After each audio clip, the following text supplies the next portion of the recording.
All right, good evening, everyone. It's good to have a full house, so we're glad to have you all here. A lot of festivities on the agenda for this evening. At this time, I'd like to recognize Miss April Fowler. If you guys will bow with me, I'd like to say a prayer before we get started. Lord, I just want to thank you for the opportunity to gather here with everyone today.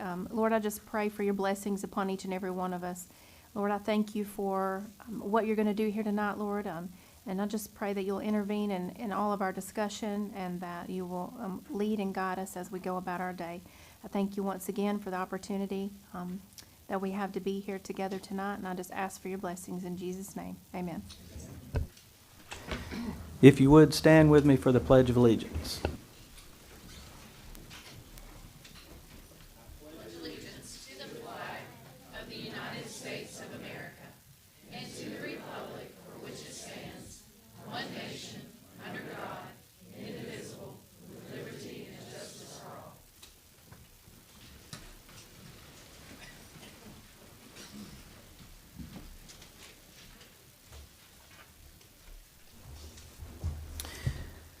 Okay.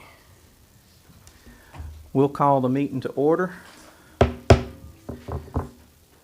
First item on the agenda is our consent agenda. That consists of the approval of the agenda and the approval of the board minutes for April the 11th, 2022 and May the 3rd, 2022. Do I have a motion to approve the consent agenda? I'll make a motion. A motion by Ms. Rogers. Second.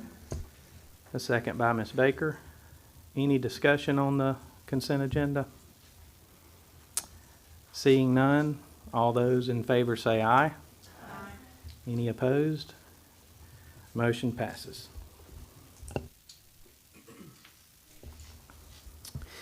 Next item on the agenda is recognition. We have Miss Cindy Riddle, who is going to tell us about the Inman Mills Art Gallery and the unveiling of division winners. Okay, this is a little unusual. We're going to have the board members go out into the audience so we can see what's going on. It's good to have the backstage pass sometimes, but we need to see everything that's going. Thank you. Thank you, Dr. Garner. Thank you, Mr. Chairman. Thank you, Board of Trustees, honored guests and families. It's wonderful to see such a crowd at the boardroom to celebrate our children. Welcome to the 2022 Inman Mills Gallery Visual Art Competition and Unveiling. COVID-19 has kept us from showcasing our students in person for the past 2 years, and we're grateful for the opportunity to honor our student artists and our teachers tonight. This is a very prestigious juried art competition, a culminating visual arts event for District 1 student artists. Visual arts teachers in each of our 10 schools chooses the best of the best. We have 4 categories: primary, elementary, middle, and high school. This is an adjudicated event. There are 3 separate jurors that look at the art and make that determination. But to be considered in this gallery competition is an honor in itself. The artwork is framed, hung in the gallery, and rotated every 4 years. The artwork is professionally framed by Roger Newman, owner of the Frame House in Inman. We have had an ongoing arts family community relationship with them for over 25 years. Would you please raise your hand or stand, Mr. Newman, so we can thank you and your wife. Thank you.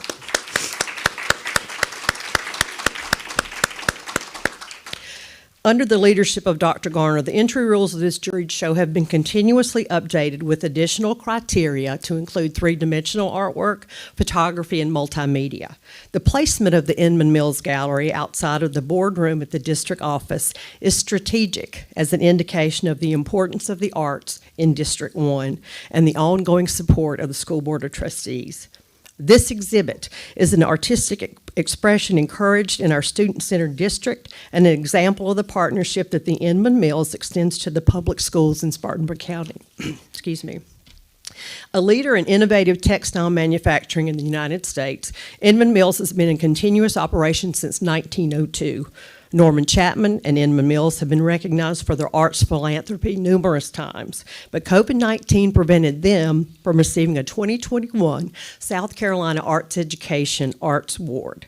We have with us tonight Pat Robbins from Inman Mills to accept their latest recognition. We are pleased to present the SCAEA Award to Inman Mills as Arts Business Supporter of the Year. Ms. Robbins.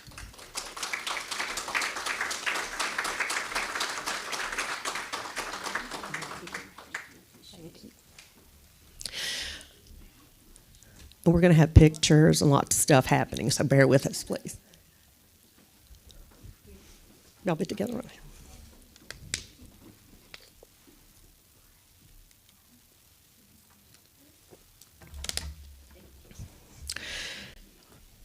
Our educators help students build recognition, perception, sensitivity, imagination, and integration skills needed to make sense of the world. Problems have more than one solution, help students say what cannot be said, and symbolize what students and adults think is important. Clearly, Spartanburg 1 believes the arts are important. And as I call the student's name, if the student's teacher would come forward with them, and we're going to unveil in front of them. So nobody has seen this work. Families have it and the students have it, so it's very exciting. Congratulations to the 2022 Inman Mills Gallery Award winners. The primary winner, grade K5 through 3rd grade, Jacob Frost. The title is Marius Valdez Animals. Jacob is in the 2nd grade. His parents are Roy and Amelia Newton. His teacher is Emily Glass. He's at O.P. Earl Elementary, and his principal is Brian Murray. Congratulations, Jacob.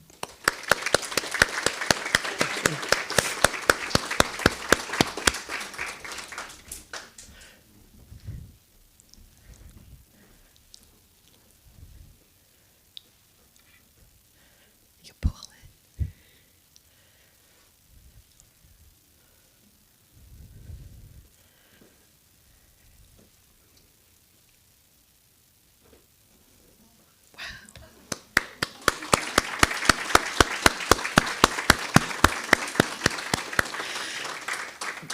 Now, Jacob, do you want to tell us about how you made it? You have anything to say about it? People are going to want to buy this artwork. Yeah. Congratulations. We're very proud of you. And the, Dr. Garner and our chairman of the Board of Trustees has a plaque for you, or an award. And they're going to take your picture. Thank you. These are very brave children to come up here. It's very scary to be in front of you. There we go. Congratulations.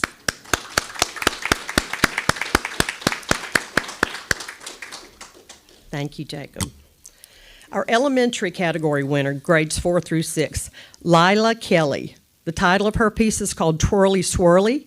She's in the 4th grade. Parents are Heath and Hunter Kelly. Teacher, Missy Reed.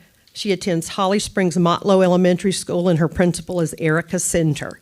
Lila, would you please come forward to unveil your piece? Miss Reed's coming right behind you. It's right there.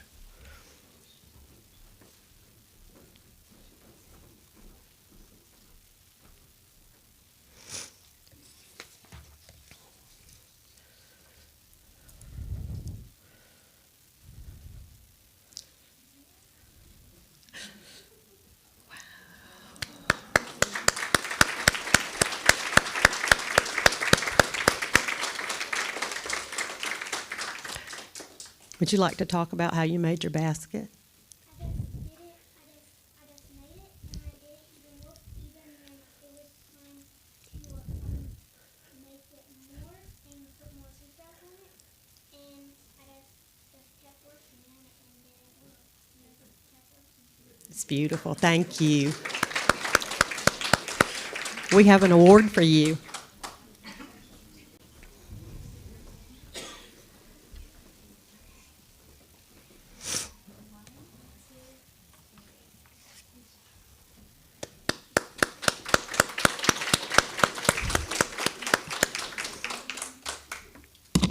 Our middle school winner, grades 7 through 8, Caleb Fox. The title of his piece is Gold Eye Tabby. He's in the 8th grade.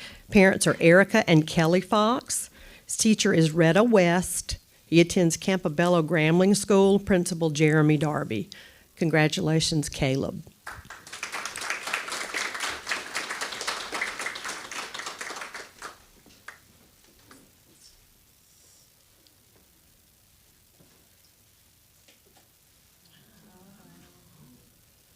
Congratulations. Would you like to talk about it?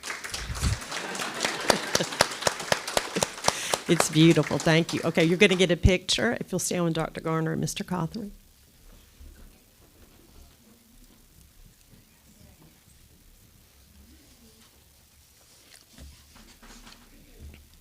Congratulations. Thank you again. Our high school winner and the final award tonight, grades 9 through 12, is Kaylee Koch. The title of her piece is Sarah. She's in the 12th grade. Her parents are Donald and Lori Koch, teacher Haig Williams, Landrum High School, Principal Keegan Flynn.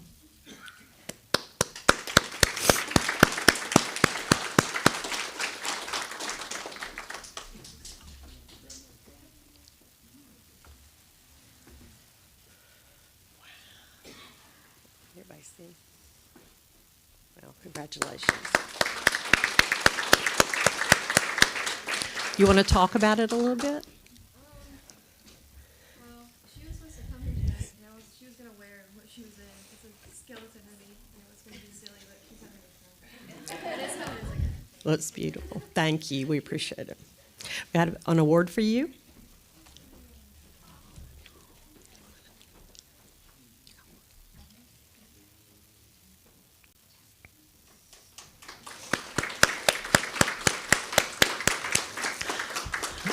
Thank you, board, for moving and taking care of this in a different way tonight. Our winners and families are certainly invited to stay for the duration of the meeting, but you may be excused to celebrate with your family and friends. So thank you for tonight. We appreciate you.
Now that we have some room up front, please feel free to move up.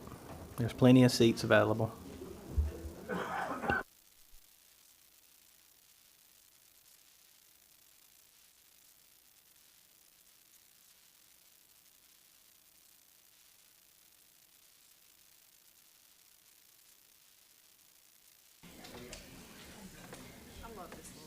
I know, and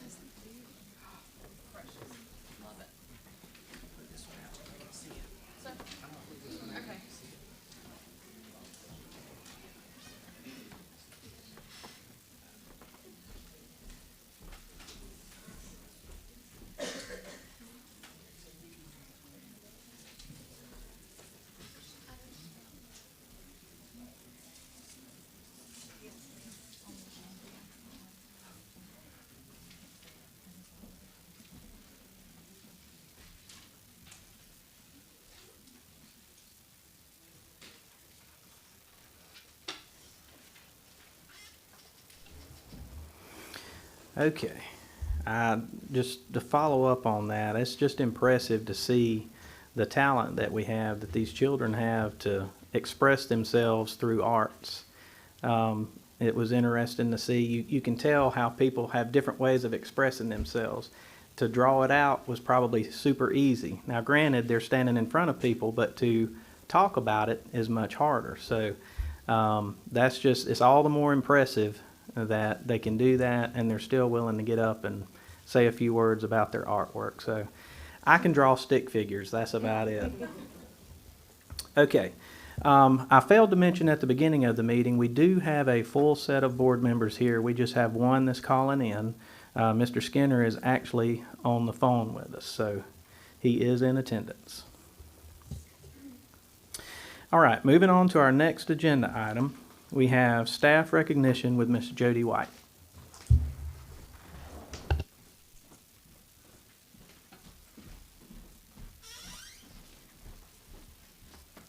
Thank you, Mr. Chairman, and thank you, board members, Dr. Garner.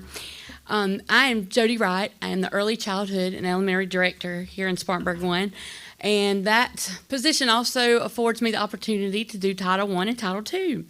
And with all due respect, saying that usually, everybody in the audience might start to yawn or something like that when you talk about federal programs. But tonight, this part of federal programs is exciting. Title II, which is improving teacher quality, has afforded us the opportunity to partner with Upstate, USC Upstate.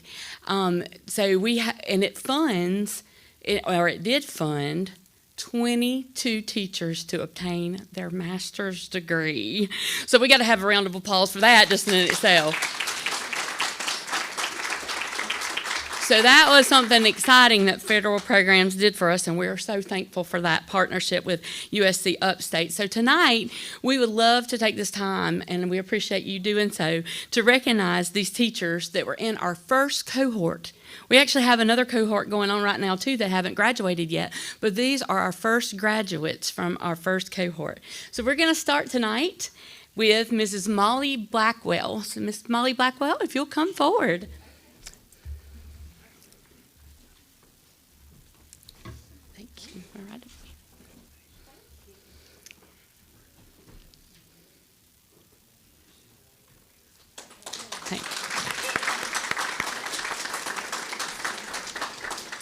So after I call each name, if you will kindly just find your place and sit down, and then after we get through everyone, we'll meet Miss Williams at the end to take a big group picture outside. So thank you.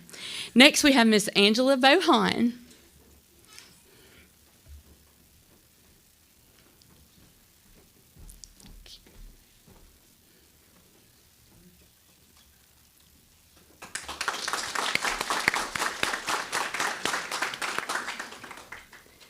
Miss Heather Davis.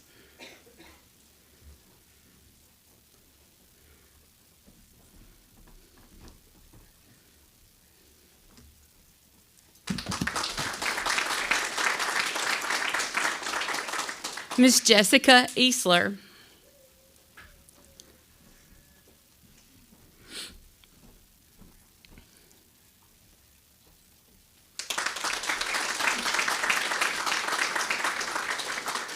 Miss Sarah Edwards.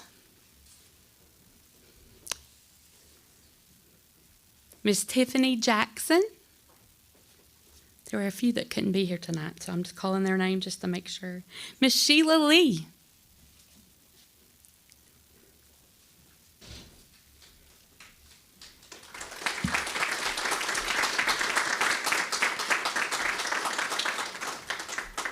Miss Emmy Matthews.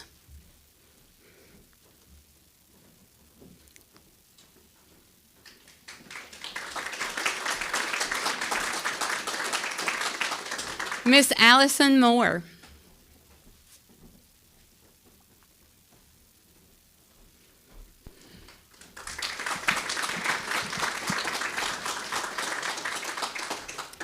Miss Kelly Murray.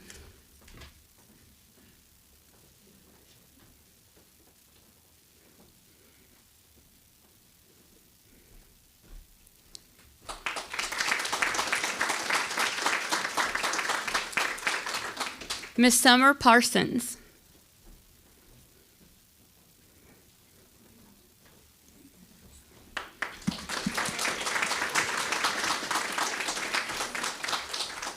Miss Rebecca Rostron.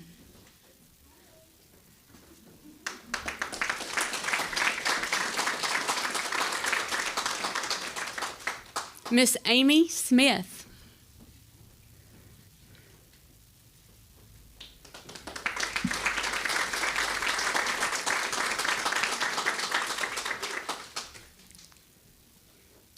Miss Samantha Smith.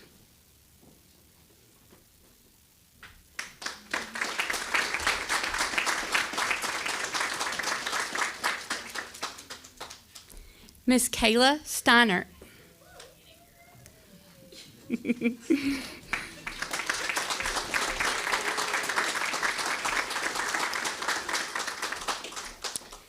There's also a few names I'm going to call out of folks that could not be here tonight, but I just want to do this in their honor. Miss Christina Atkins from Campobello Grambling, Miss Kim Hart from Mabry Middle School, Miss Laura Holland from Inman Elementary School, Miss Kayla Kirby from Holly Springs Motlow, Miss Stephanie Roach from Landrum High School, Miss Marissa Veracruz from Mabry Middle School, and Mr. Alex Wilson from Mabry Middle School. So let's just give a round of applause in their honor. So before I dismiss and ask you to come out to get a group picture, I do want to mention, if you did not walk in graduation, the Upstate has sent this nice poster that I can show everyone here. It says, "You're being taught by an Upstate alum," and it says Upstate from the University of South Carolina. And then not only do you get this little poster you can put outside your room or somewhere in your room, you also get this little pen. So if you did not get that or walk in graduation and already get these, then you can meet me out there not only to get your picture, but to get a few little extra cerces. Teachers, we are so proud of you. It is an honor to be able to help coordinate this effort for you to get your master's. And on behalf of everyone, I just want to say congratulations again. Thank you.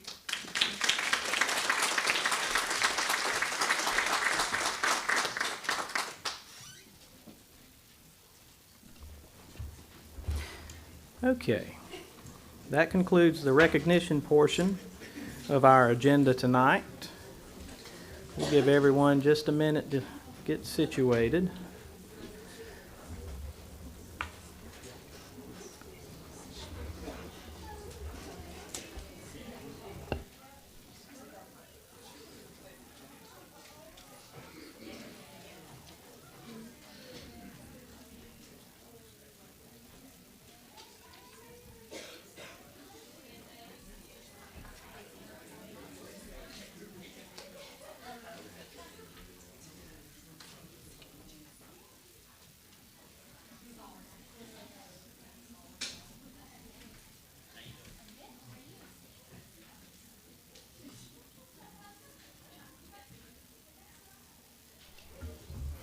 Okay. Now we'll move on to our action items agenda. The first item on that agenda is the personnel report. Ms. April Fowler. Thank you, Mr. Chairman. On behalf of the Personnel Committee, we recommend that the resignations effective at the end of the 21-22 school year that are listed on your, on the May personnel report be approved. Okay, this comes from committee, so it requires no second. Is there any discussion on the matter? Seeing none, all those in favor say aye. Aye. Any opposed? Motion passes. Also, the Personnel Committee recommends that the new hires for the 22-23 school year listed on the personnel report be approved as presented. Okay, again, coming from committee. The motion coming from committee requires no second. Is there any discussion on the matter? Hearing none, all those in favor say aye. Aye. Any opposed? Motion passes.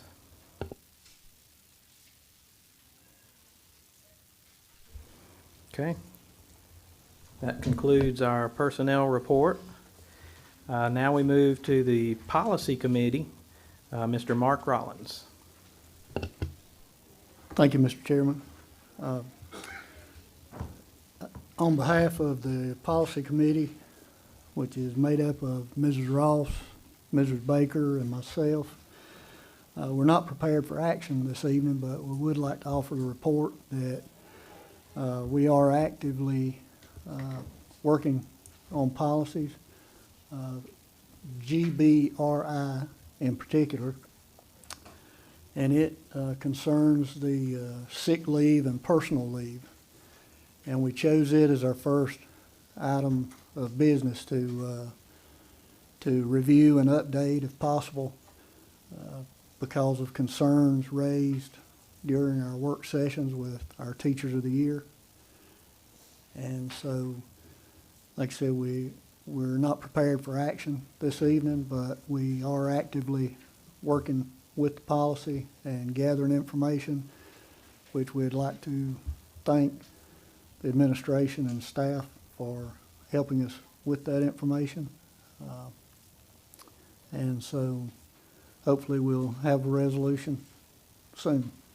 Policy is complicated and its speed is measured in months most of the time, so but we do hope to have something soon. Thank you, Mr. Rollins. Before we move on from that, is there any discussion that needs to occur relative to policy? Yes, sir.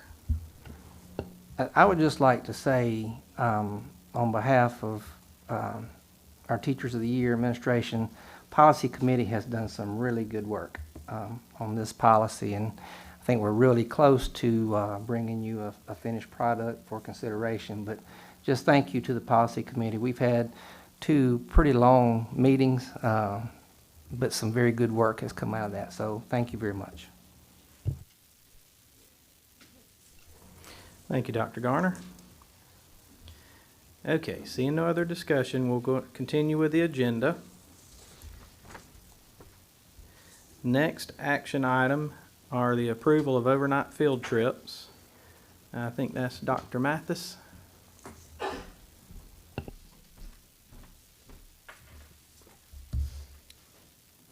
Yes, sir. Thank you, Mr. Chairman, Board. You have 3 overnight trips in your packet. The forms are in your packet. The first one is Mabry Middle School. The Junior Beta Club will go to Myrtle Beach, January 11 through 13, 2023. Next is Landrum High School senior trip to Orlando, February 28th through March the 4th, 2023. And then last, you have Landrum High School boys basketball to Erskine College, June 12th through the 14th, 2022. And you'll note the communication in your packet about being asked to participate, which is why it is outside of that window. We recommend that all 3 of these trips be approved. Okay, you received the information, detailed information regarding the overnight field trip request in your packet. Do I have a motion to approve those? Motion to approve. A motion by second. Mr. Sloan, a second by Ms. Fowler. Is there any discussion? Seeing none, all those in favor say aye. Aye. Any opposed? Motion passes.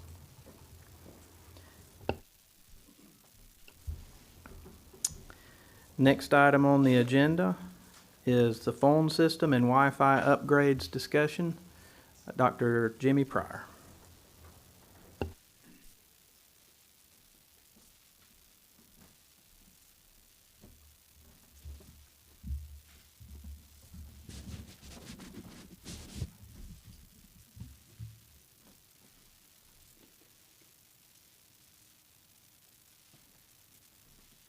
Thank you, Mr. Chairman. Good evening, board, guests. So, past couple months, we've given some updates or some recommendations on phones, next steps for Wi-Fi, and also tonight look at vape, kind of the technology behind sensing vape, and some possibilities that we can look towards into helping solve or actually curtail some of that epidemic. So, want to give you a quick update on phones. Since last we met in February and we gave you a recommendation of phones, we have been continuing to work to gather all that information to move forward. So just as a review of where we were in February, this is just one slide I lifted from the presentation and put it back in here for tonight. Our current handsets and architecture is about 20 years old in the district for phones. All schools have phones in the front offices, but only 30% have them in the classrooms. Our current licenses for the phones and the hardware are nearing what's called end of life. So the longer technology lasts, the closer you get to the end of its life. The district safety, security, and intercom and phone are separate systems. In other words, our intercom does not talk with our bell system, which does not talk to our phones, which does not talk in unison across the whole district. And e-learning, if you remember, we were talking about it in February. Remote learning amplified the need for teachers to have a way to communicate with parents more so than just email and dojos and reminds. So also in February, we looked at, I believe there are 4 different options we presented. We recommended this one, which this one seems to be the most cost effective and give our teachers and our schools the most functionality, which is a cloud/local hybrid model, which means we would have some hardware and equipment on site, and we'd be utilizing the power of the cloud as well. And we would be able to put a phone in every classroom and every office, and we would be able to keep those phones managed from the cloud and remotely. It would also be E911 compliant, which is huge. If someone calls 911, we have to be able to tell, or 911 has to know where the call originated from when they arrive at the school. And also, going this way with cloud-based management, we can leverage that to allow teachers to utilize their Chromebooks to take and receive calls or leave voicemails. It's just leveraging the technology to give us the biggest bang for our buck. And all that is 5-year license and support as part of option 3, which I believe was option 3. So we worked with the engineers. Mr. Atkins, who's manning the live stream in the back room with the cameras, Mr. Atkins and I have continued to meet with senior network architectures and all the different phone systems to try and come up with the price and the next steps. So I believe in February, we guesstimated in February approximately $500,000 in February. Once we met with the different architectures and the prices have continued to go up, the actual price, and what we're coming in with a quote right now is at $624,057.44. That would be for 5 years. That's all licenses. That's all subscriptions. That's a 5-year total package. What we've noticed is, and what we've been told is, that the lead times for getting the hardware continue to increase. We're at a 120-day window right now if we ordered right now to try and get this hardware. And the prices continue to rise, as with most things related to the global pandemic. So that's kind of where we are with phones. We've nailed it down. We have the structure built conceptually, and we have a firm quote from a state contract vendor. So before we move on to Wi-Fi, any questions about phones? I have a question. Did we consider any mobile device when we were looking at this whole project versus hardware, a hardware phone? Did we consider that at all? So, yes, ma'am. So this stretches back to about 5 years ago when we started doing the analysis. And at that time and recently, we looked at mobile. The challenges with mobile when we looked at it, and the reason we didn't make a recommendation for mobile, is that the overall cost of $30 to $40 per monthly fee for the phone, and that would be at state contract price. We have about 550 teachers times 12 months, so that's right at $200,000 per year. So the cost was not as, so 5 times 200,000 would be $1 million for 5 years. We also realized when we did a needs assessment at some of the schools that we don't have complete coverage at every school. There's significant areas in Landrum and in Holly Springs and in New Prospect that struggle with cell service. I'm trying to remember all the reasons for We also looked at E911. The phones themselves would be E911 compliant because they report to the cell tower where they're at, but they would not be part of our notification system. So we'd need one layer on top of that for active shooter drills, for active shooter, for fire drills, so on and so forth. So we need another layering system on top of that. Also, the cell phones would not integrate with an intercom system. So we still have the intercom system to put on top of that. So we looked at it multiple different ways with mobile, and we were trying to get the best bang for the buck and get the teachers and the schools most of the features that we felt would be beneficial to them. But yes, we did look at mobile. Thank you. Because I was even thinking about a stipend for teachers because most teachers have a cell phone. Did we consider any of that? We did not look at a stipend per teacher, no. And then the E911 requirement, is that a law? Is that a South Carolina law, or where would we find that? I think it's called the Background. Cary's Law, K-A-R-I. It's E911. Just a Google search on any, Okay. you'd find it. And one more question, sorry. You have to have the hardware phone to make the Chromebook have the ability to call, correct? No, you'd have to have, so if I understand your question, you're saying you'd have to have a phone to make the phone call on the Chromebook. Right. Understand? So you can't, if we don't, if we chose not to install this phone, the hardware in every classroom, would you still have the ability to call from your Chromebook? We'd still have to pay all the subscriptions and all the licenses in order to have that functionality. The phone itself is almost like a Chromebook in that it's just a device to get to the cloud manager, to get to the cloud calling. So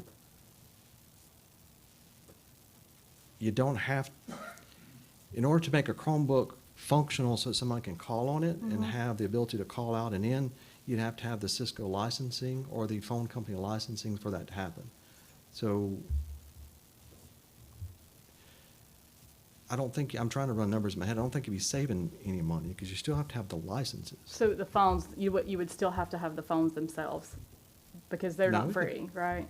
No, we could look at cutting the phones and having not a phone in the classroom. I'm just interested because the But price the- went up so much. I'm just Yeah. trying to see. So just off the top of my head, thinking about, a lot of teachers use their Chromebook for instruction. Most of them use their Chromebook for instruction. I don't think, if I'm a teacher, I don't want it ringing, first of all, while I'm trying to use it.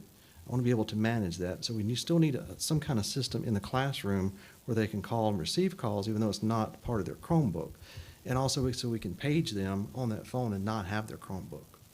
But we can go back and run numbers again and try and take out the actual handset. It's just a lot of, that's a big difference from what we talked about earlier in the year for what seems a little bit to me like old technology, just my opinion, with the hard, putting new phones in all the classrooms. So on the surface, it being old technology actually it's actually utilizing the new technologies, which is cloud-based VoIP, voice over IP. And I'm not a phone network engineer, but voice over IP is what we'd be utilizing. We would be actually making our phone calls using the latest technology. It just happens to be let's call it dumb handset, so you can just pick it up and call. So the phones themselves, it's not like a rotary dial phone, it's not like a phone. It's a phone to get to the voice over IP system, the VoIP system. And since that's in the cloud, then we can leverage having those functionalities in the cloud to then utilize other devices such as Chromebooks, tablets, whatever, to access the VoIP. And then we can utilize the integrations of our intercom systems and our other notification systems to then bring it all together. So it is like next generation, it's next level technology. It's not just phones in the classroom. I hope I didn't go too many rabbit holes there. Any other questions about phones? Yes, sir. Yes, sir. Dr. Pryor, I'd just like to say, I'm probably the world's worst at sticker shock. But what you just described a couple of slides back seems more like magic to me. to be able to integrate all those different systems and joint link all that communication for $105,000 a year, basically. When you consider the numbers involved, I appreciate the work that you Thank you. put into this. This Thank you. seems, like I said, it seems more like magic than a good deal. Thank you. We have tried with due diligence to look at every possible option over the past 4 years or so, because at the end of these life licenses and these devices end of life, we're going to have to do something. So Mr. Atkins and I have been looking and working diligently with as many engineers as we can to try and find all the options to bring you what we think is the best option. But there are always options, right? We just got to pick the one that's best for what we think are the teachers and the schools. But option 3 that we're looking at it right now is $624, and the prices keep going up. Dr. Pryor, is it safe to say that a handheld or a device that would be mounted in the classroom would be accessible to a substitute, to a custodian, to anybody, instead of a device that, this is my Chromebook, I'm taking it home, where if we have an emergency situation, then, you know, that classroom may be without service? Would it be safe to say that that's a good thing to have that mounted device in the classroom? So yes, for substitutes, for our intercom system, as most of your principals will tell you, is aging as well. And our intercom system, calling a classroom, paging the hallways, paging a room, is aging. Having that phone there then becomes the paging option in the classroom. Then we don't have to have a separate paging system. Then we can leverage, once this is in place, then we can leverage starting to update our intercom systems to page to the classroom, page to the hallways using voice over IP. So yes, having that phone in the classroom, that physical phone, will help with substitutes, it'll help with day-to-day operation. It'll help with the teachers say, hey, I can use my Chromebook or I can just pick up the phone. And then also helps us for notifications for active shooter, for closures, for just paging to the classroom. You're welcome. Thank you. Yes, ma'am. I would like to say I've been in a classroom with no phone, Mhm. and I've been in a classroom with a phone.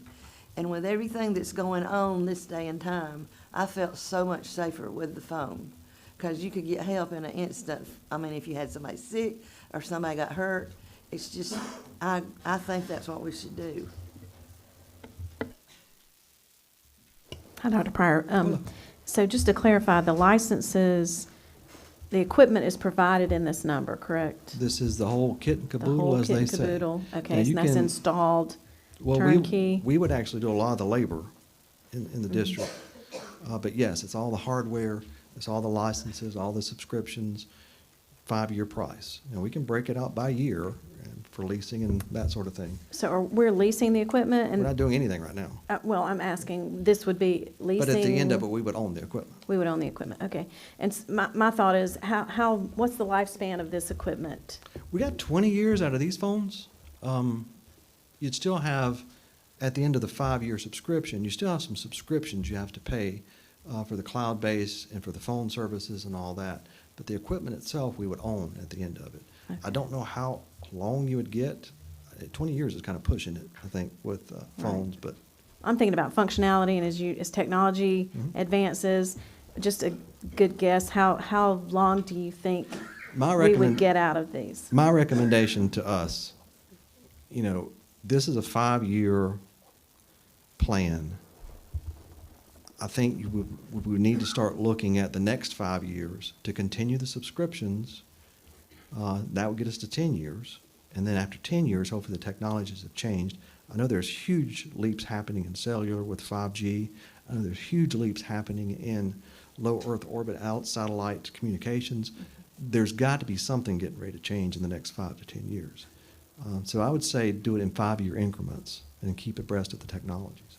And we have coverage, internet coverage, if it's voice over IP, and I'm sorry if I'm technical dummy, but, so we do have coverage that it would cover everybody. So 8 years ago, when we start talking about Wi-Fi in a second, and these things kind of play together.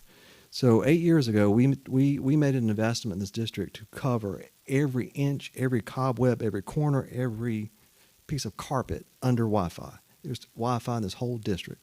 We have a small town under Wi-Fi. So with the leveraging of that investment, we can do this. Had we not leveraged our Wi-Fi, you would be right. There would be pockets of dead zones and it wouldn't have made sense. But we have the Wi-Fi. As well, we can take the switches for the voice over IP for the phone system, and we can utilize the same switches to leverage our E-rate investment for Wi-Fi even more. So we can utilize the same switches, the same architecture. And no, this is not easy. This is complicated stuff. And Mr. Atkins and I have spent years trying to figure out the best way to try and bring everything into some kind of vanishing point to say, hey, if you do this, if we focus on this, we're going to hit as many things as we think we possibly can. Any other questions about phones before we talk about Wi-Fi?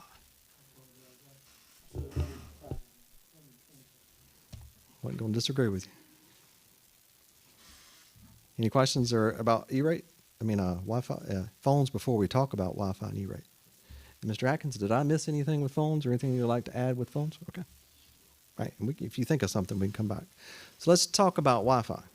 And again, these things are interconnected in that you're all using data, and they're all using bandwidth, and they're all using internet, and they're all using architecture and switches and all these cabling and stuff. So you cannot really separate them because they are interconnected. So last we spoke in February, we talked about our Wi-Fi. Our Wi-Fi, like I mentioned earlier, is about 8 to 9 years ago we put it in as we started rolling our one-to-one. Still doing very well.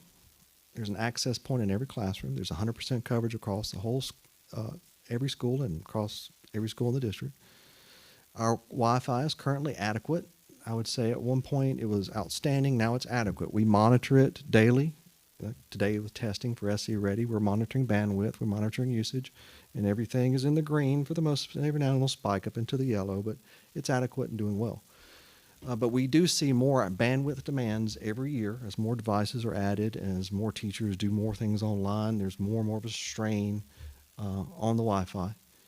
And our current licenses and hardware as itself is also nearing the end of life. So as part of this whole study for the past few years, we've been studying phones and Wi-Fi to see how we could leverage one with the other. So as we presented in February, our recommendation was to go ahead and start thinking about upgrading the current equipment with new Wi-Fi. It's Wi-Fi 6 standard, which is the new faster, everything's faster, more efficient.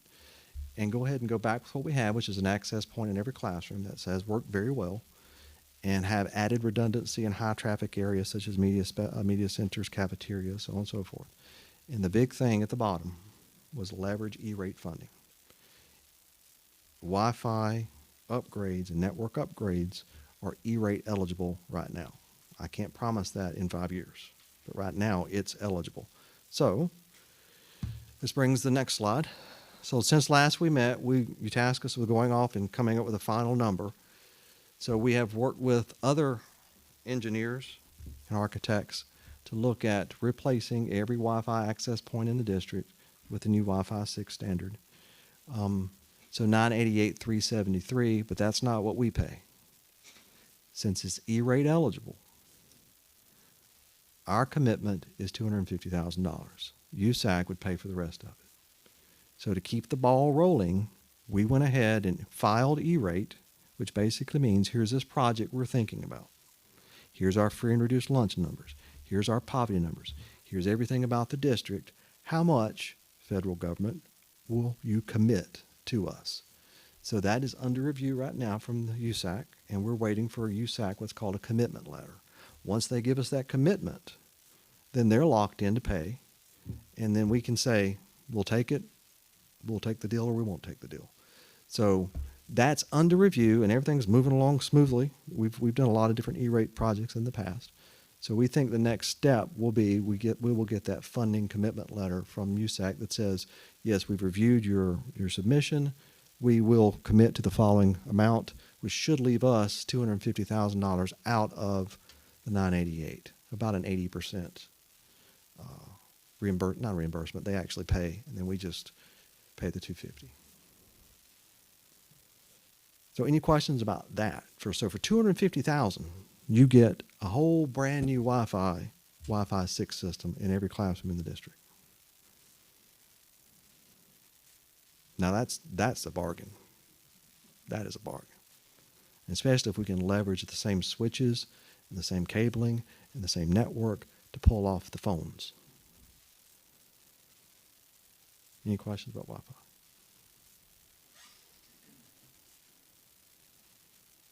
Okay. Any lingering questions about phones?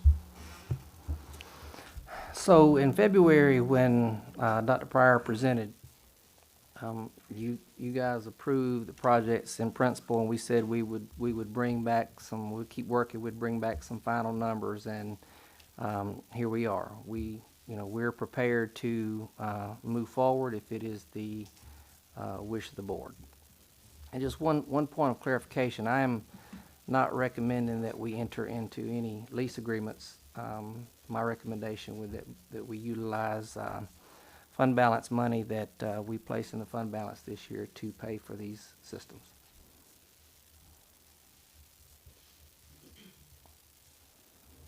How would that change what we just heard? Is this just the licensing, or, I mean, because you said we would lease the equipment, No, but we would own it at the end, right? Going back to there, that is buying it, not leasing. That's buying it. And Okay, thank obviously, you. leasing is going to be more expensive. Okay, thank you. But we looked at the purchase option. But that does not include pulling the wires, because you'll do that, the maintenance people will do that, is that what you said? Actually, the technologies people, his team. We'll pull the wire? Yeah, we'll do most So of the that labor. doesn't, that's not included in this cost? Not all the labor, no. We will do, but we're not going to charge ourselves. Right, but it's, but. That would be an the- added cost, yeah. If we had to third party it, yeah, it would be an added cost. And then, but the wire, is that part of the cost? The actual physical? We have a lot of the cabling left over, or some of it will be rerouting So you already cables we have that? currently have. Okay. yeah. Mhm. And that's a lot of the summertime stuff we do is pull cable around here. Okay, we have a recommendation from staff on the matter. Do I have a motion concerning this?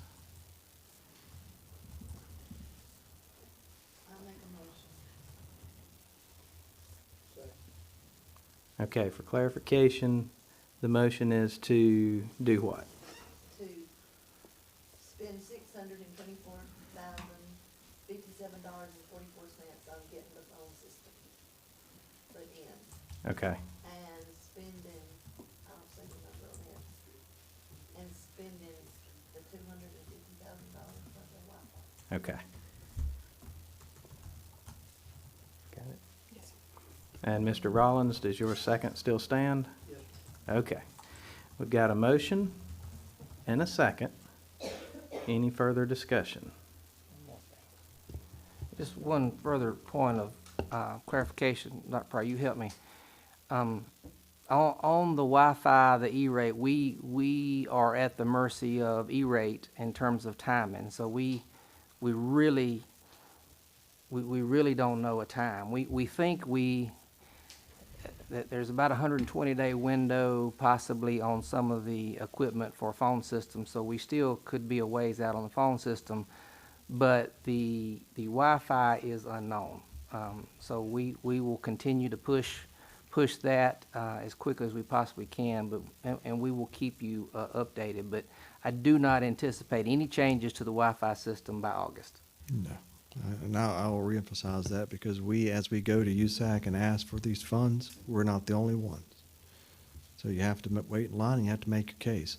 We have a good case and I think we'll get commitment, but I can't guarantee you when that'll be. But if the windows look like they're going to start closing, it looks like they'll start closing soon, I expect we'll have an answer within the next few weeks of whether or not we'll have a commitment. And then the next step would be, now we've got to wait for all the parts, pieces, and all that to come in. It'll take a while. Mr. Holden? Is the Wi-Fi system required for the phone system to work correctly? For the phone system that we're talking about, is the Wi-Fi required for the phone system to work that we're talking about? It would be, it uses some of the same switching, some of the same cabling, the same data. You don't have to have Wi-Fi to have the voice over IP, but while you're using one, you can leverage the other. Let me clarify the origin of the question is, you wouldn't want to spend the 624,000 unless you knew that you could, provide the phone system. If we got to a situation where it's gonna cost the full 988, then I think we would wait on the Wi-Fi. Well, yes, I see where you're going. You've got to dance this dance in such a way that you don't step on your toes, because you don't want to move in one area and then not be able to use the same switches and the same cabling or the same services. So yes, we need to dance this in a certain way. They need to kind of go together. So you would first get your approval for the Wi-Fi and then spend the money for the phones? Yes. If that's the dance you're talking about? Yeah, that's the dance. And we've got approval. We're just waiting on that commitment letter that says officially this is what we're giving you. I'm somewhat concerned because we haven't had a final word on the funding, and the budget is not out yet. And if we are going to give teachers a raise, if there's a question and we don't have enough money, I would rather give teachers a raise than do new Of course, phones. yes. So I'm a little bit concerned that it's going up so much, just from February. You and me both. So that's my discussion item is can this realistically, this decision to spend the 624 be delayed until we have our commitment letter and we're maybe just, even a couple weeks down the road, we could do it at one of our budget meetings. We could add it perhaps to the agenda then when we know more. We have our budget Thursday, correct? I just feel a little uncomfortable making this decision before we've seen what our commitments are to increase it. The only comment I have to that is that's a quote, and off the top of my head, I don't know if it's a 30-day quote or a 60-day quote. But there's a time limit on the quote. And yeah, you can expect it's going to be more the next time they quote. Dr. Garner, would this be, or Dr. Pryor, whoever can answer this, are we working it within the budget of this year? You're using, No, we're using the fund balance? We're going to use projected excess from- revenue from the current fiscal year. So you're Excess talking revenue. about non-recurring revenue to pay for this. And I think the Ms. Baker's concern for the upcoming budget would be a recurring revenue question. So I don't have any heartburn about moving forward because we're talking about excess revenue from the current fiscal year that you're in. If we decide to pay for it outright and not finance it or lease it. So the recurring part would be our licenses, or do we do it all up front and that's 5 years, or is it part of it is up front and then every year we have a recurring cost?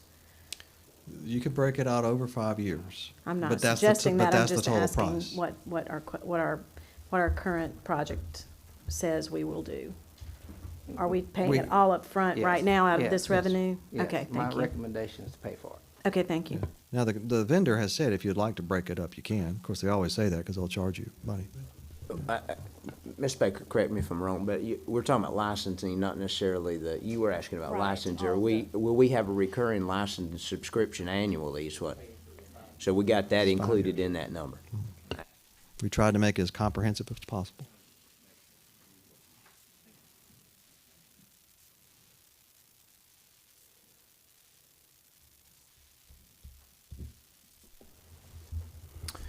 All right.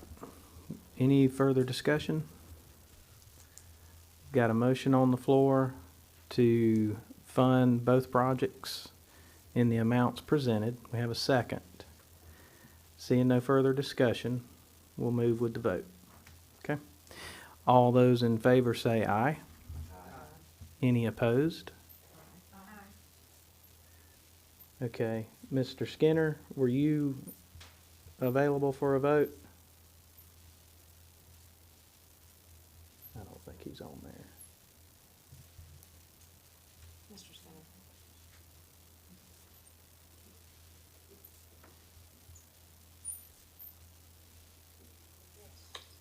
I am. Okay, I would be in favor of moving forward with it. okay. Thank you, sir. Okay. Since there was a bit of a split and it was not discernible via vote, let's go with hands, and we know, just for clarification. Or would it be preferable to go roll call? I'm fine with hands. Okay. All right, so let's clarify via hands. All those in favor, raise your hand. And Mr. Skinner, what was your vote?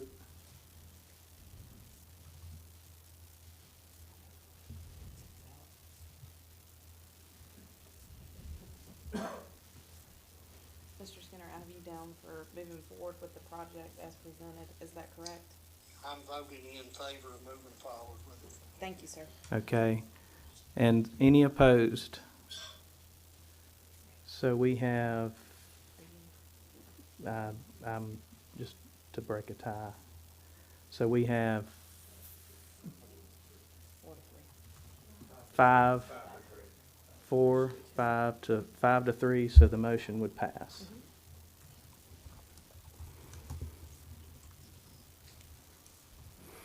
The difficulties of virtual.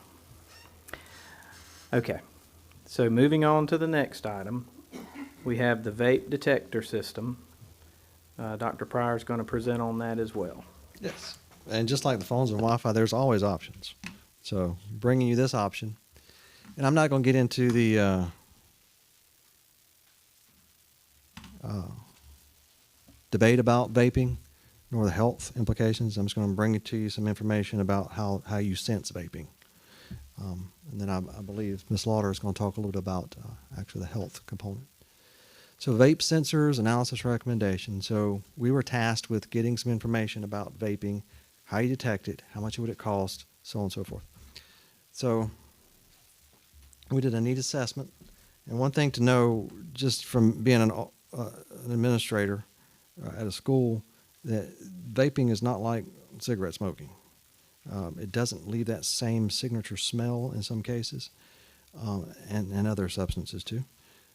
It's more difficult to associate with just, hey, what's that I'm smelling in the hallway? Also, just in needs assessment nationwide, and District 1's not immune, vaping and e-cigarettes has grown over 1,000% usage in the past year. So surveyed our middle school and high school principals to find out where they need to monitor in their schools vaping. They reported about 65 locations within the middle school and high school that they are concerned about wanting to monitor vaping. So we looked at what types of sensors are out there. And it was evident at the start there's different types of sensors. I'm not one that uses the word smart a lot, but if you want to call them smart sensors versus non-smart systems. Some systems are standalone and not smart. They actually run on a 9-volt battery. They really don't do a lot of the things that we need at the school level in order to manage and maintain those 65 locations. So we quickly found out that there are different types of sensors out there. Some of them, in my opinion, aren't worth what they're asking for because they're not really doing what they say they're doing. However, some of them that actually monitor the organic compounds in the air, so even if a child tries to blow it in their shirt or try and hide it wherever in the bathroom, it's still that those organics are going up and it's detecting parts per million, and then it can look for certain things. There's some of them out there that will do that. There's also those smart sensors out there that will monitor so that it's just not by itself like a fire alarm and then goes off. It actually can send notifications to admin teams and say, hey, there's a strange particulate level in this area, and then they can respond accordingly. So there's real-time notifications. Also, there are those sensors out there that can integrate with your camera system. Now, we invested in smart cameras a couple years ago. Until then, our camera system was like from 1984. So we have one of the most advanced camera systems in the state, possibly even the country. Taking these and choosing a sensor that can integrate in with those smart cameras and allow for providing visual evidence and also for tampering. If a child tries to tamper with that vape sensor in the bathroom or wherever it may be, it can send off a notification, help me, I'm being tampered with. It can let you know, and it can let you know when it's not working. It can keep that longitudinal history of what's going on in that area. So there's huge differences in the types of sensors out there. So the sensor that we're recommending is the one that works with the camera system that we have. And if we install, this is the recommendation, if we install those 65 Verkada, would be the name of the actual, it's the same people who make our cameras. They also partner with another sensor system. Using those in the 65 locations would allow us to actually leverage the power we have from our security cameras to actually use that to monitor those 65 locations, to get those real-time notifications, to get those tampering alerts, to provide those real monitoring of organic volatiles in those situations, and not just be a standalone battery-operated vape sensor. So we asked for a price for 65 for a 3-year license, or 3 years support, 3 years for the licenses and all the stuff. Also, you know how it works, all the associated subscriptions and such. So parts, subscriptions, everything, we would have to do the labor internally. Comes in at $79,665.06. And as you can see, I put it down at the bottom again. Our lead times continue to rise. Anytime we talk to these vendors, they say, we can't guarantee this price for more than, and the price just keeps going up. But we have a quote right now for $79,665.06, and that'll get us 65 sensors across the middle school and high school in those areas that the principals and their admin team have recognized as high need for vape monitoring. Yes, sir. Dr. Pryor, I noticed in the report, I can't remember exactly what all they were capable of sensing, but I know sound, noise was one. Humidity. And some other, right, some other activities or conditions. Yeah. Are those all built in, or do you have to choose? Is that another No, they're all subscription built or in. another? No, they're all part of it. It does it all. So these sensors, and some sensors just are not like others, but these sensors actually have, and when you go into the same system that the administrators currently look at security cameras, they could look at what's going on in that area longitudinally over hours. How has the particulate matters gone up and down? Has the temperature gone up? How's the humidity gone up? What's been the noise level? So on and so forth. It's all part of the same package. No, there's no extra cost for those features. Do we have any data regarding vaping, the instances of vaping in our school systems? As far as a disciplinary numbers, I do not have that, but we could pull that. I think we're still trying to establish need and making those needs assessments.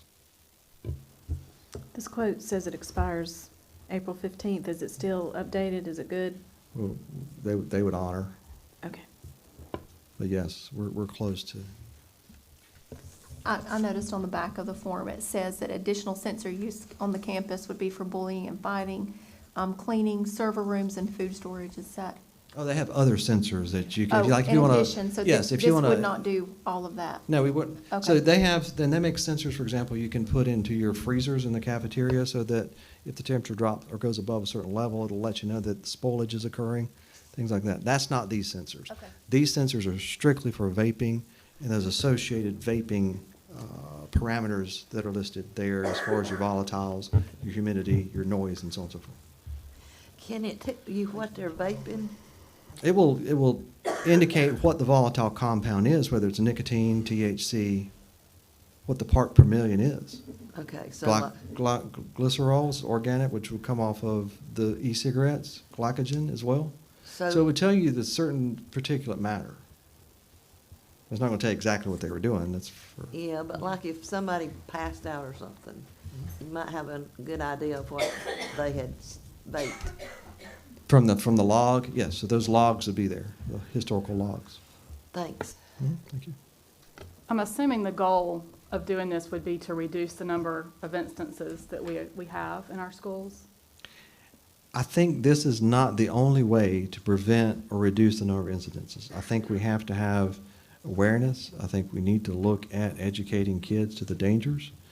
But we have to have, this is just a simply way of monitoring how it's manifesting in those bathrooms and in those areas that those kids are sneaking off to vape. This is just a It even monitoring happens in the system. classroom. My child has told me that. It's happening a lot. I know it's happening a lot. I wonder, have we done any benchmarking with other school districts that are utilizing a system like this and any successes that they've had? Benchmarking as in determining the number of disciplines or the programs that they Well, I have? think we would have to understand what the goal of a project like this Mm-hmm. would be and then do the benchmarking from that Agree. point. But this is just strictly monitoring.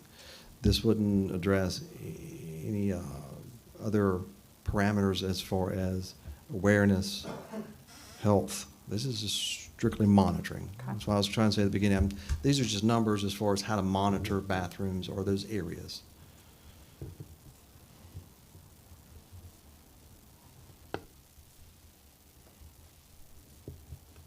So if we can move into that direction as far as, Mr. Holt?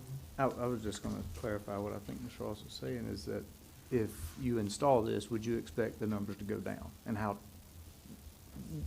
what results do we have that show that this actually improves? So evaluating the program effectiveness. Yes, if So you we'd install start it. by looking, we'd pull the numbers this year for vaping, discipline vaping, realizing we're not catching all of them by any means.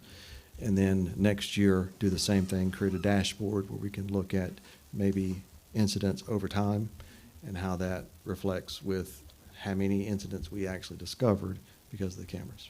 Or we could create a year-long system to track and see how it does and then make a decision. But yes, that would be easily done as far as a program evaluation. If I understand the question correctly, it is, have other schools installed this? Did they do what you're describing, and what were the results? So I am not a vaping expert, so by any means.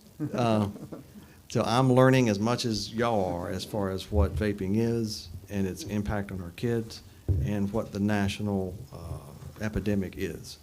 So when we look at just getting the numbers, which was my focus for this, just getting the numbers, what sensors are out there, Right. I'm agreeing 100%. That's not going to really stop anybody. That's just going to monitor the situation and give us a tool for basically to establish those baselines and give us tools to actually see what's going on. That's really not going to help the children where we need to. And I think that's where Ms. Lauder can talk to us about actually the health impacts and what's going on with vaping. Because I'm learning as much as y'all are about vaping. So while Ms. Slaughter's getting ready, so the ultimate goal for us is for this to serve as a deterrent, and absolutely for the number of occurrences to be reduced. This is a very difficult animal to fight. It's taken a lot of time every day by administrators and teachers, and it's very low success rate on being able to determine the where and sometimes the when and the how, and we need some assistance to help us reduce this issue. It's an everyday issue in school, and one of the biggest issues I've ever seen in terms of disruption, amount of time being spent by administrators and teachers, and we've got to draw the line and push back a little bit on this. Very high profile case in Spartanburg County, but we also have had to send children to the hospital as a result of vaping.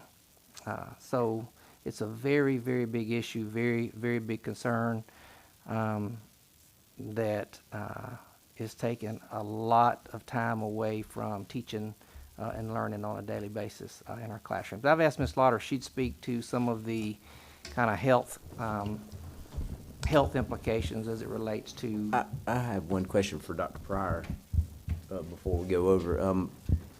Is this particular device being used in adjacent school districts, or does it have a history of success? And So this particular model, this particular device, is a partner with our artificial intelligence-backed security cameras out of Palo Alto, California. And there's a point when you start using technologies that aren't around here, that the people you look to are not using what you're using. Mr. Atkins, are you aware of any Verkada security / sensors in the immediate South Carolina area? There's a lot of standalone vape sensors, battery operated, that I don't think are worth really what they're asking for them, because I don't see how they're monitoring what they say they're monitoring. what about, since this is a Palo Alto device, is there any schools in California? I mean, not that we want to do what California schools are doing. What I'm saying is, are there any in use across, are we the? And we can get you that information. We'll get you a deeper dig on who's using what. It may where. help us in developing how we, obviously some of the concerns of what do you do with the data, maybe, might help us down the road on that, to go that way. So one of the reasons I haven't brought this to you all before is that it's just so outrageously expensive.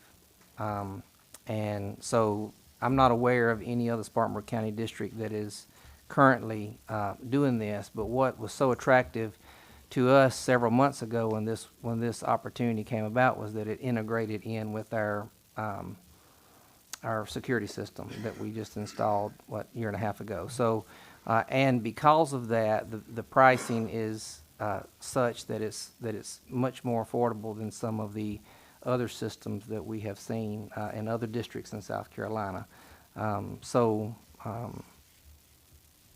That's kind of why we're bringing this forward now. Thank you. Ms. Lauder? My name's Heather Lauder. I'm the lead nurse here at District 1. So there's a growing epidemic amongst our youth in regards to vaping. Vaping often leads to dependencies on nicotine, as well as being a potential gateway to other substances that may be illegal. Kids are often finding creative ways to get alcohol into their vape devices, which is said to be worse than taking shots of alcohol. Teens who vape are 4 times more likely to take up smoking cigarettes. Vaping advertising often appeals to teens in forms of scents and devices, and there's no conclusive medical research or standards as to what is actually in the solution, other than the advertised amount of nicotine. There's also no regulated amounts of nicotine in vape juices or the pods. There's evidence shown that some of the contents can be antifreeze, heavy metals, components of car exhaust, cancer-causing antigens, and the plumes of smoke that vaping presents. What may start as a social experimentation may lead to addiction. The most common reason that students give when they're asked why they tried vaping was because their peers tried it. When asked why they continued, the response was overwhelmingly related to stress, anxiety, and depression, which raises significant concerns for both physical and mental health long term.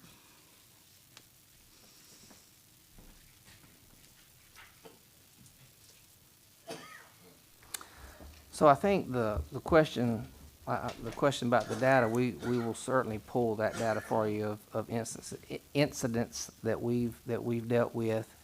But one of the bigger issues are all the many ones that we don't have the opportunity to intervene with. And the goal and hope and desire is that this system would help us,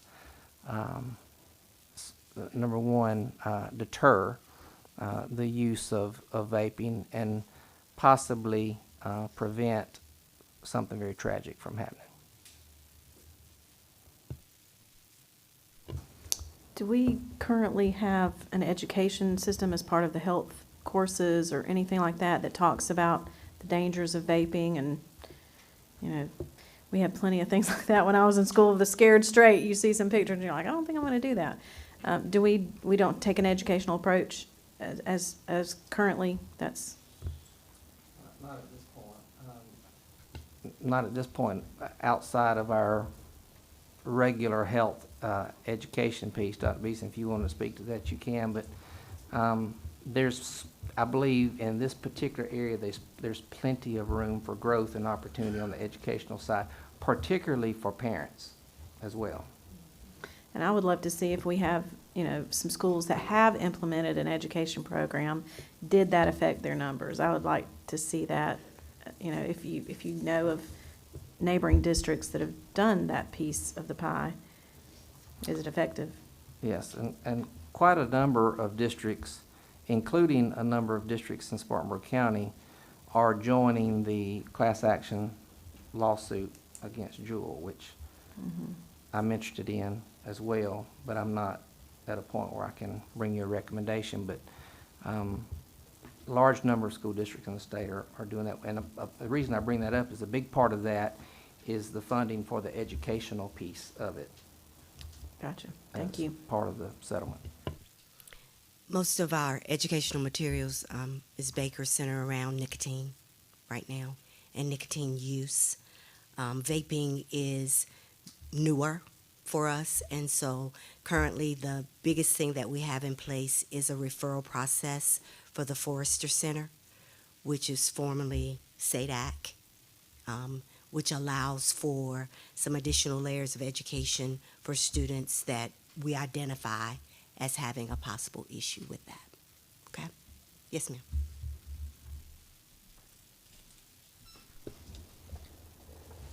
I just make one comment. I think I appreciate bringing forward an issue. I know it's monopolizing time in the class for the administration, and it's clearly harmful. And so we do need to provide a solution. I appreciate bringing it forward, and let's give it a chance to talk about it. Do we have one of the units installed somewhere that we could verify that it works, and is there any test case? No, sir, but we can ask for. Again, this is just a quote based on 65 locations of our schools. But next steps, we could reach out and say, we want a demo, we want more information, we want a test unit. That would make sense to me. I just want to speak on this matter just a little bit, a couple of things. I think that I have a member of my family that has a personal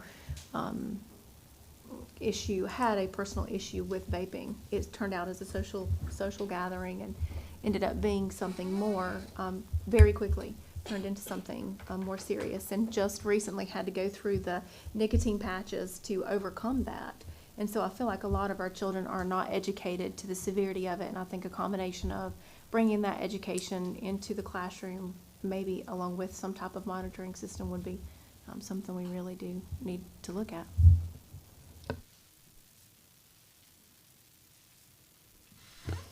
Has this item gone to the budget committee for review yet? Do we have them funds secured anywhere?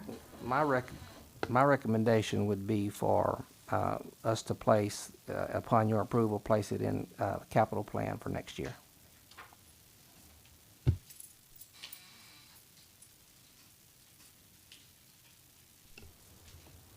Okay. We have the staff recommendation.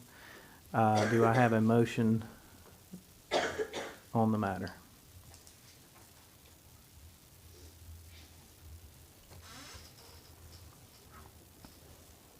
I make a motion, we table it pending more information and the budget. Okay. Have a motion to table. Is there a second? I would second that.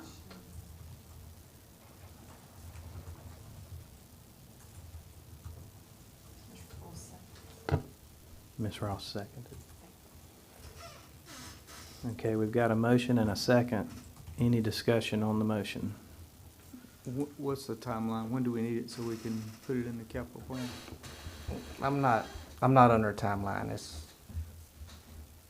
the thought would be, if we could possibly have it in place before the start of the school year.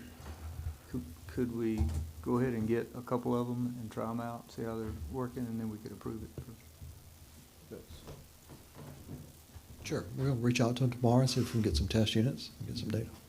In conjunction with the information that we wanted to get from the schools as well, right? The discipline out of Power School? Yes, sir. Yeah, we can run that data. Okay. I dare say that we didn't catch every instance of vaping this year, nor disciplined it. But we can get those numbers of discipline fairly quickly out of Power School.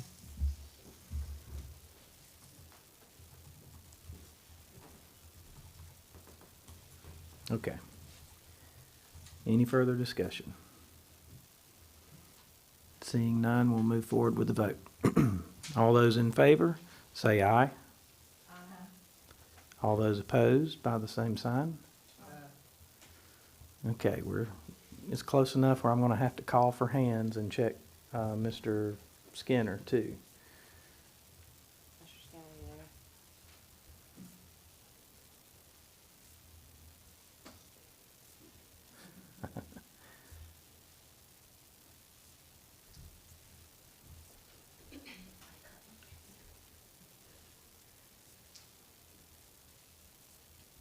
Mr. Skinner, are you able to vote on the vape detection system?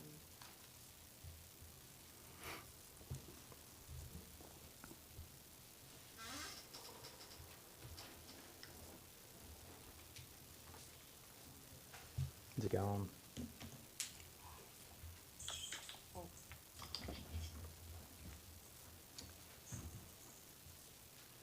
I'm in favor of tabling the motion. Okay, thank you, sir. Okay, for those here, let's do show of hands. All those in favor of tabling the motion, raise your right hand. Okay. All those opposed to tabling? Okay, so the motion to table passes 5-3. If you didn't hear me, Jade, I'm in favor of tabling the motion. Yes, sir. Thank you so much, Mr. Skinner. Okay. May I ask a question, Yes, sir. Mr. Chairman? By putting this item in the capital fund or referring it to capital funds, that would, means that we would pay from our debt service. Is that correct? You would pay from your capital funds. Non-recurring.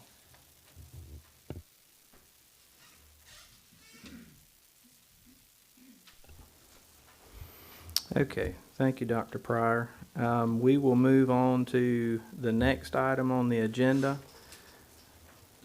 Miss Lacey Brady, Employee Appreciation. Good evening. Okay, so as you all know, the past couple years have been kind of challenging for the district due to COVID-19. I believe teachers and staff have been over backwards, gone above and beyond to try to continue operations for the district. Financially, the district is in pretty good health. We did gain some additional state revenue this year. From what we originally budgeted, we had about an additional $600,000 in state revenue. And then local revenues continue to increase. So we are looking to probably close to around $2 million will go in the fund balance this year based on the growth in local revenues and the addition of state revenues. And just so you guys know, that additional to state revenues is where we gained our enrollment back from day 45. So with that, it is the recommendation of administration that we do another one-time $100 employee appreciation across the district, kind of like what we did in December. The total cost of this will be about a little less than $112,000. Questions? Any questions for Miss Brady? I'm sorry, I have so many questions tonight. This has already gone for approval in the budget committee? Well, this would come out of this year's, this would be, Okay. and. So we have the funds available? Correct. It would be a non-recurring, cost that would come out of this year.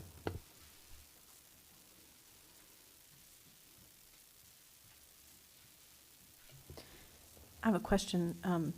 the other Spartanburg County districts are doing $100? Because I'd heard one was doing 125. Yeah, that's correct. It's to clear $100. Okay. What do you call So that? the Grossing total- up? Right, the grossing up. So Sure. maybe when they said 125, that would be to cover the additional, like the taxes that were owed. Sure. Okay. I make a motion that we do whatever the amount is that clears a $100 bonus for our employees, all employees. What is that amount? The total cost would not exceed 112,000. Okay, we have a motion for the $100 net and a second. Is there any discussion?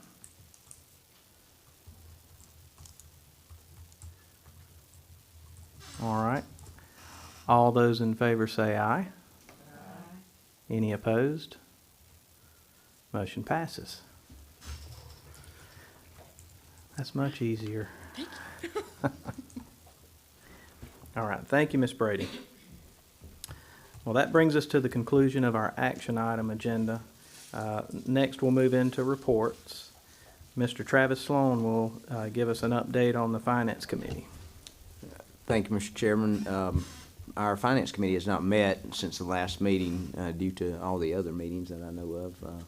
So on behalf of Ms. Baker and Ms. Fowler and myself, you have the financial reports that are included in your packet. Obviously, the budget report by function illustrates the solidity of our budget process, and that we are 10% above our ideal remaining percentage for the year, which basically explains our fund balance. That'll change, obviously, by the end of the year, but we are in a good, healthy state. And also, you see our revenue stream report for April, April 1st through April 30th, and we're still showing a few more dollars to be collected, Ms. Brady. Is that correct? Yes, sir. Okay. If you have any questions, I'll defer those to Ms. Brady or Dr. Garner.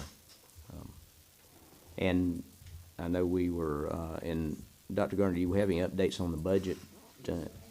You're going to do that in yours? It's up to you, whatever. Okay. We'll defer to his remarks, if that's okay. Yours. All right. Anything, Ms. Brady, you need to add for us? Okay. Thank you. All right. Thank you, Mr. Chairman.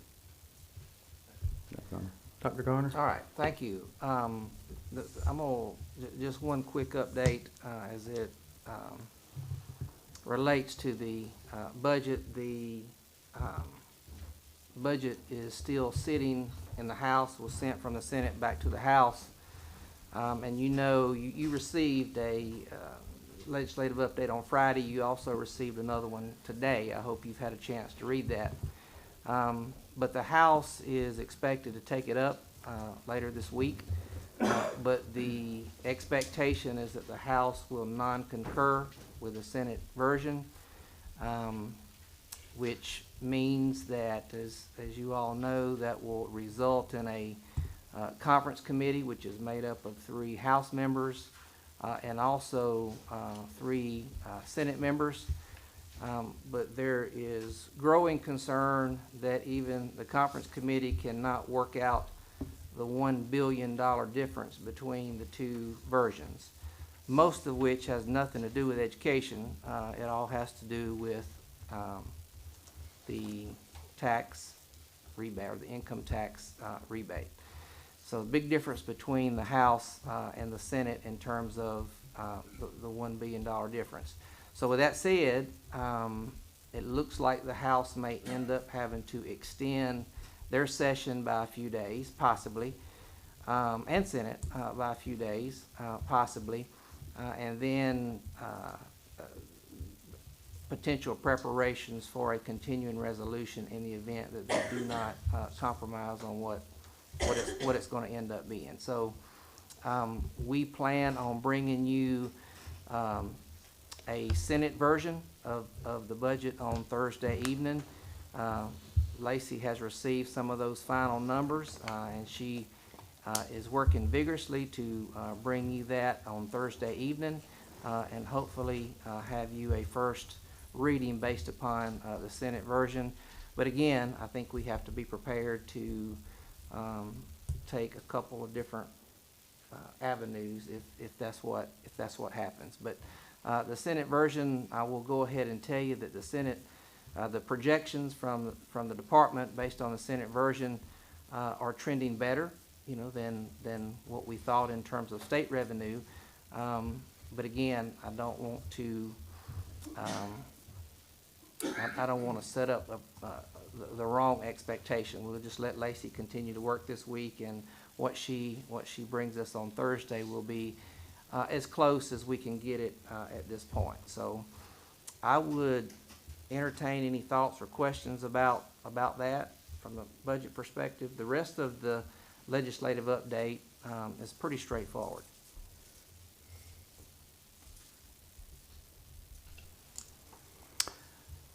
Also, as a reminder, we do have the budget workshop coming up on Thursday, May the 12th. So hopefully we'll have some information that we can use. That'll be our first reading. So we do have that time available to us. Any other questions relative to the Finance Committee budget? Okay. We'll move on formally to the superintendent remarks. Dr. Garner?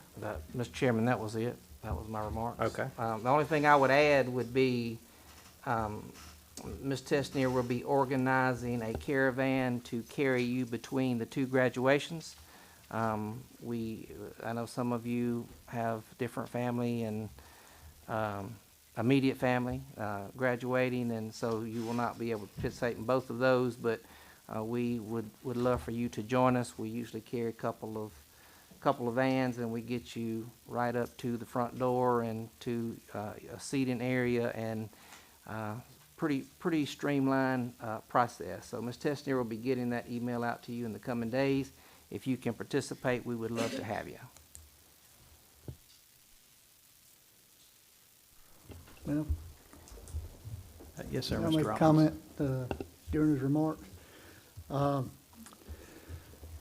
just like to say that I know COVID changed a lot of things, and we don't get to recognize near as many of our students and staff as we did at one time. It was great having those students in here tonight to be recognized, and I look forward to the opportunity that we can start parading our successful students and staff back through our board meetings. But I'd like to say, I'd really like to see as many of those students that are pointed out in the instructional report, the band students and the choral students that were recognized at state levels, and just the amazing success they've shown. When we do get back to that point, I'd like to see as many of those come through as we can.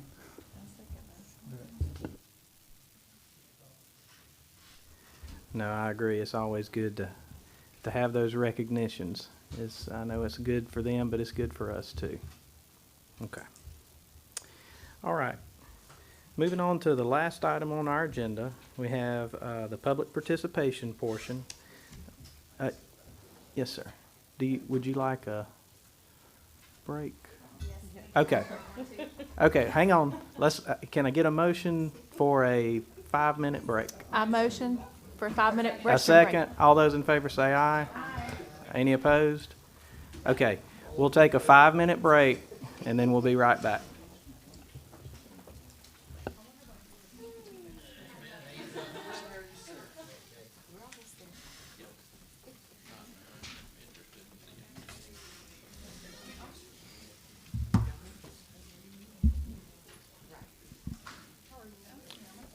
Jim, I'm Joel.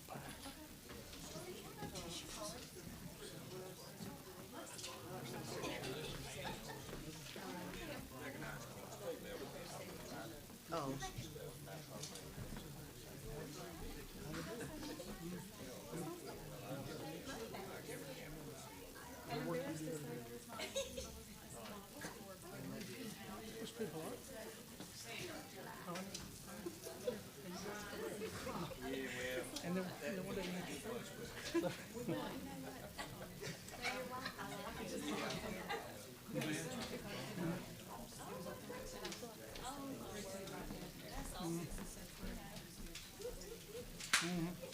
Well, it is, but I'm a couple of things we missed.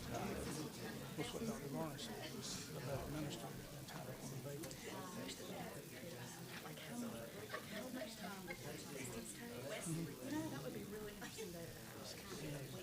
We've had children leave.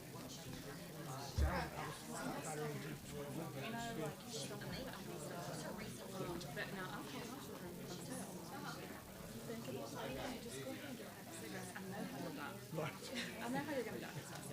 I don't know how you're gonna die today. When I was growing up, that it occurred often. You got caught smoking. Your daddy gave you one. You want to turn around and throw up.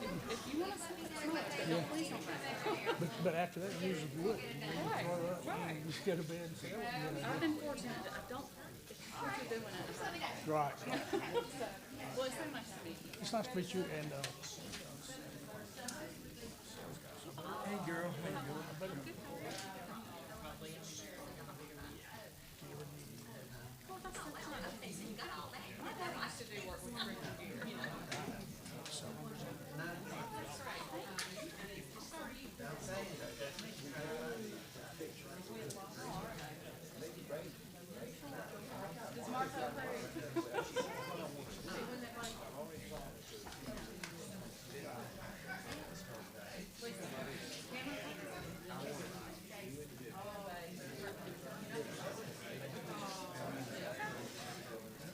Well, you know we support you. But just make sure. I trust you. I trust you.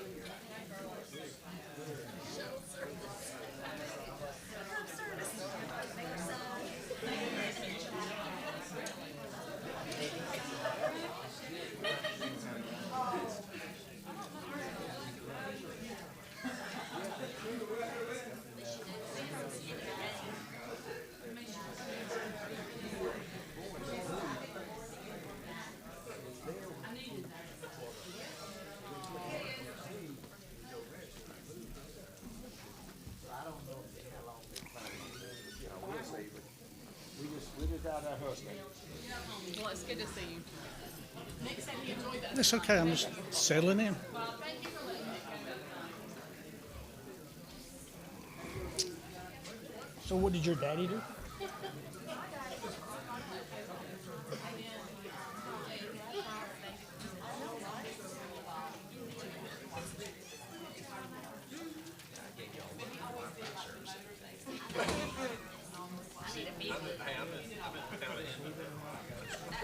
Yeah. Couldn't stand it where we didn't have Wi-Fi. I just remember my dad doing it great. Is that crazy? Get a haircut. Sorry.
It's great.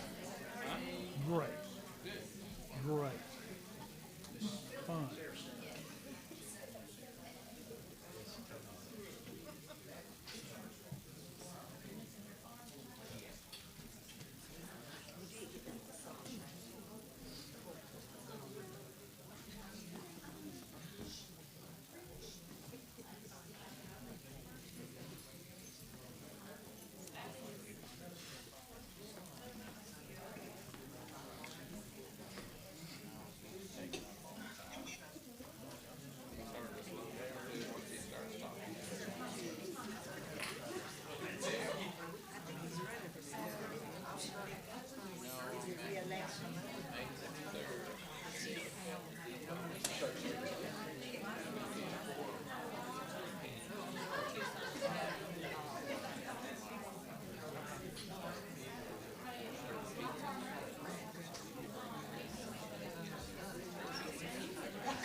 Bob Walker, paging Bob Walker. You're needed in the audience.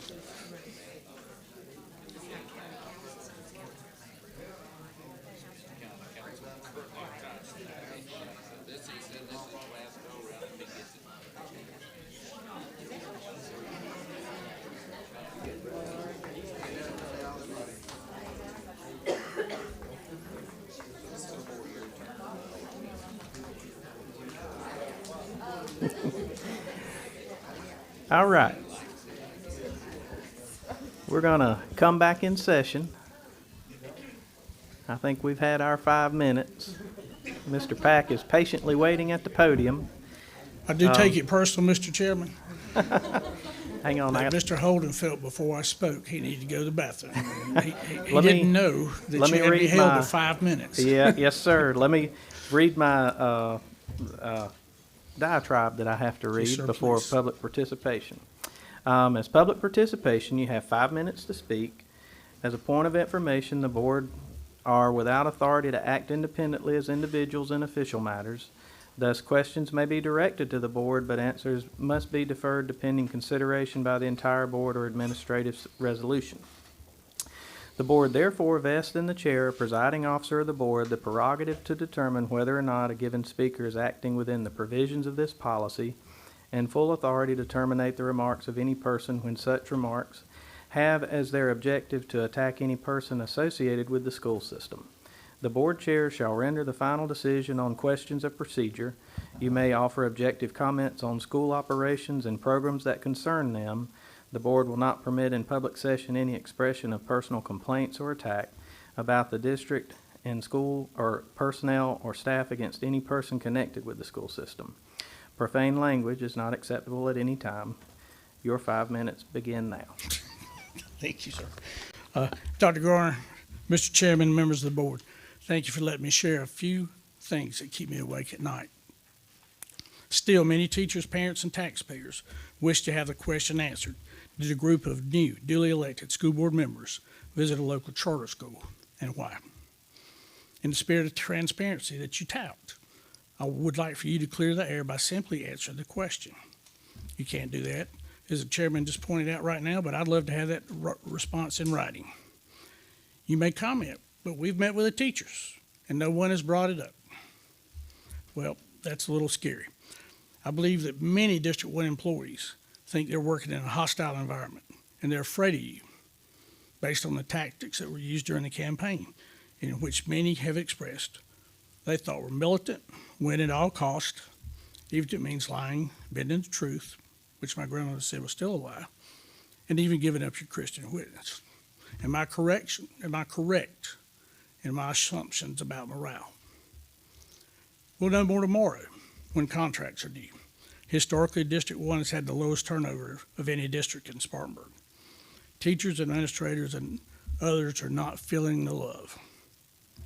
Am I correct on this? Have a third party do a employee attitude survey. You've got 3 executives, maybe 4, on this board that know how to have these third party executive attitude surveys done. Also, Dr. McMillan did a 360 evaluation at Chapman a couple of years ago. He can help you. I told you before, read everything that you can from Sarah. We are experiencing a teacher shortage now. And Columbia is not helping with their constant attacks on public education, like unfunded mandates, misleading statements such as a $4,000 raise for every teacher, and a starting salary of $40,000. But should we be surprised? Many of our legislators say they are supporters of public education while sending their children or grandchildren to private schools. Let me ask a question to you. Did any one of you reach out to a legislator to express your disdain for this recent budget out of Columbia? A budget that could have righted so many wrongs at a time when South Carolina is experiencing the best fiscal year and the highest surplus in the history of the state. They could have made good on their promise, like base student costs as required by law in Act 388, a requirement that legislators skirt every year by passing a proviso that they don't have to follow their own law. They could have caught up on their hold harmless money, which I estimate they owe District 1 about $8 million. But they did not. Columbia said the present fund is not working. Perhaps it's because they didn't fulfill their part of the deal. But they pushed out a new funding formula that the last time I looked at it didn't even cover the step for teachers. I hope that's changing. While I'm on Columbia, we're fortunate that we have school choice in District 1. But please remember what I said several years ago. If school choice is widely available, districts will be left with the neediest of children and less resources to take care of them. Sure, we can offer a child a voucher to attend a private or a charter school, but it doesn't help the ones on the low end of the socioeconomic scale. They don't have the money for uniforms, meals, and more especially transportation to school and back. I believe vouchers are racially motivated. It's a step back to segregation, not just by race, but socioeconomics, ability levels, and overall equality. Children with special needs are often shunned by independent schools because they don't want to skew their numbers. As public schools were required to, by law to take the students, no matter their needs, and that's what we do. The Data Sports District 1 has been one of the finest districts in South Carolina. In fact, we have other districts that travel here to see how we do it. I'm afraid we're headed in a negative direction. The question is, who will be on the board when the wheels fall off? I watch all of your meetings, and you still seem to be looking for that gotcha moment. I must ask, what's your agenda as individuals? Is it to serve the children, support and retain our teachers, fire Dr. Garner, terminate the administrators in this district office, many who pay their salaries by finding grant money? Your actions will soon answer this question. For those of you that are here for the good of the district, I thank you for your service. And with that, Mr. Chairman, I yield with 0 seconds left. Down to the seconds. All right, thank you. Thank you, Mr. Pack. Okay. Mr. Chairman, Yes, ma'am. may I respond Um, to some of the questions? briefly, please. Following our election last November, we were invited to visit High Point Academy to learn what another public school is doing to address learning loss during COVID. At that time, District 1 was still closed to parents and visitors due to the pandemic.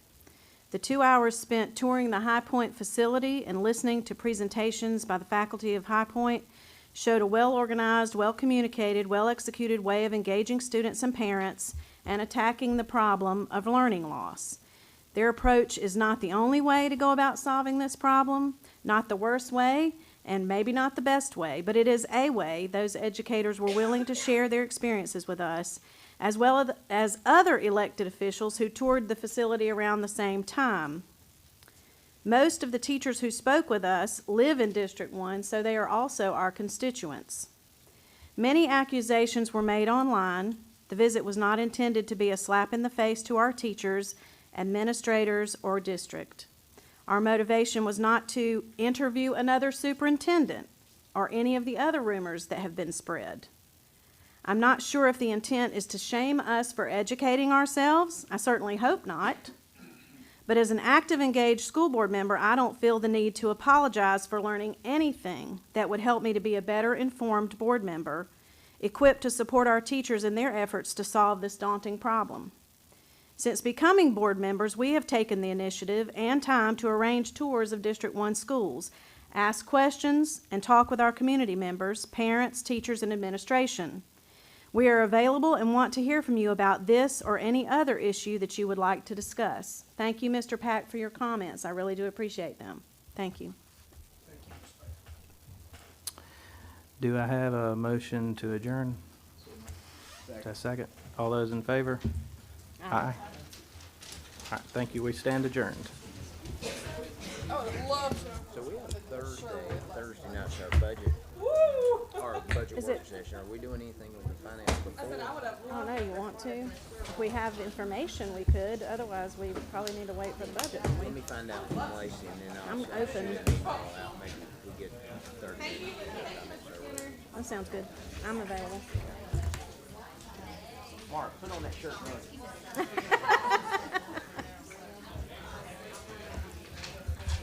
Mark only does color.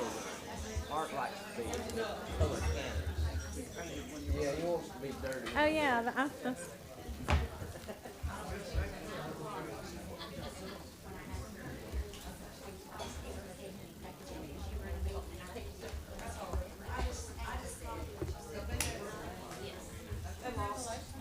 Oh, thank you. I appreciate it.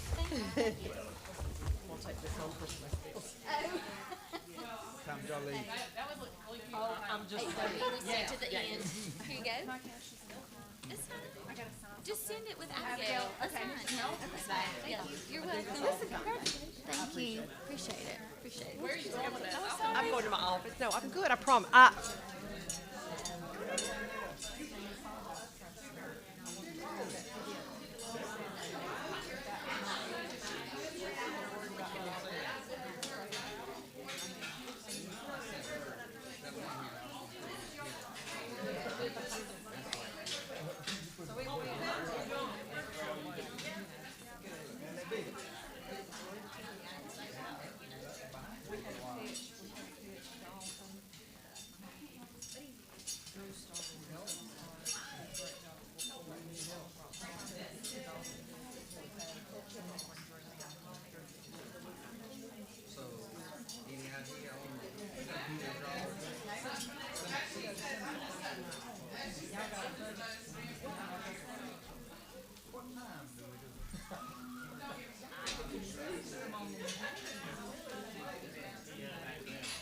Appreciate you.